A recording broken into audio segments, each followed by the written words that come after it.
پیغام صاحب بتائیے گا، انہوں نے پوچھا ہے کہ اپنے رشتہ داروں کو لائف سپورٹنگ جو میڈیکل ڈیوائسز ہیں ان پہ کتنے عرصے تک رکھنا چاہیے ہے، اس لیے کہ بالعموم جو مالی معاملات ہیں وہ اس کی اجازت نہیں دیتے کہ بہت لمبے عرصے تک وینٹیلیٹرز پہ رشتہ داروں کو رکھا جائے، اور یہ پتہ ہوتا ہے کہ جیسے آپ لائف سپورٹ ہٹائیں گے تو وہ رخصت ہو جائیں گے. تو اس میں اولاد کی اور رشتہ داروں کی کیا دینی ذمہ داری؟ میں تو ہمیشہ لوگوں کو نصیحت کرتا ہوں کہ موت اور زندگی کے معاملات اللہ کے ہاتھ میں ہے.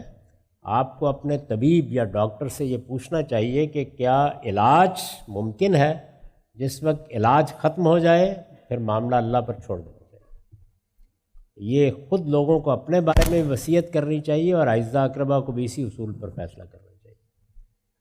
یہ بات ہمیشہ یاد رکھیں کہ اللہ تعالیٰ نے جو قانون قاعدے دنیا میں بنائے ہیں ان کی خلاف ورزی سے بعض اوقات بڑے برے نتائج بھگتنا پڑ جاتے ہیں، اور یہ بھگتتے ہیں بعض لوگ اور محض جذبات کی وجہ سے بھگتتے ہیں. سوال یہی ہونا چاہیے کہ اس آدمی کا علاج ہو سکتا ہے یا نہیں.